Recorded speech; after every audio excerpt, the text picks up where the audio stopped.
ডালখোলা বকখালি জাতীয় সড়কের ওপর ভয়াবহ অগ্নিকাণ্ডে ভস্মীভূত হল উত্তরবঙ্গ রাষ্ট্রীয় পরিবহন নিগমের একটি শিলিগুড়িগামী বাস। সোমবার সকালে মুর্শিদাবাদের সাগরদিঘি থানার অন্তর্গত মোরগ্রাম লাগোয়া লোহাল মোড়ে হঠাৎ করেই আগুন ধরে যায় বাসটিতে।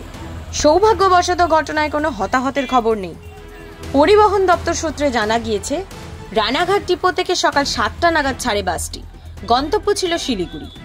প্রায় 50 আসনের বাসটিতে তখন ছিলেন 30 যাত্রী।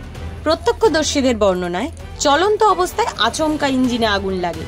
সঙ্গে সঙ্গে চালক বাস থামিয়ে যাত্রীদের দ্রুত নেমে যেতে বলে। আতঙ্কে ছুটে বেরিয়ে আসেন যাত্রীরা। মুহূর্তের মধ্যেই আগুন গোটা বাস গ্রাস করে নেয়।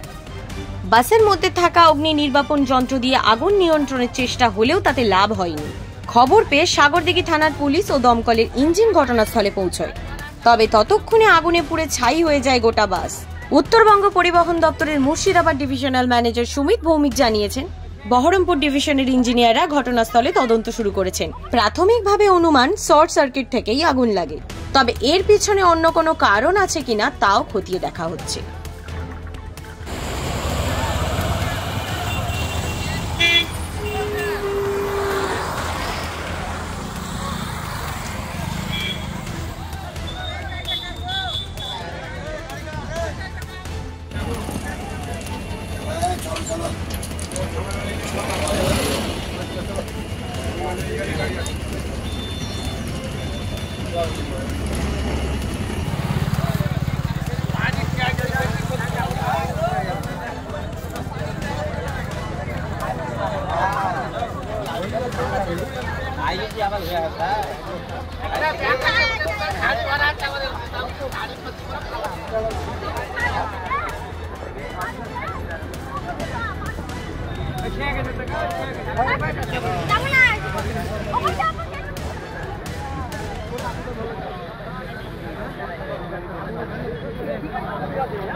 Ini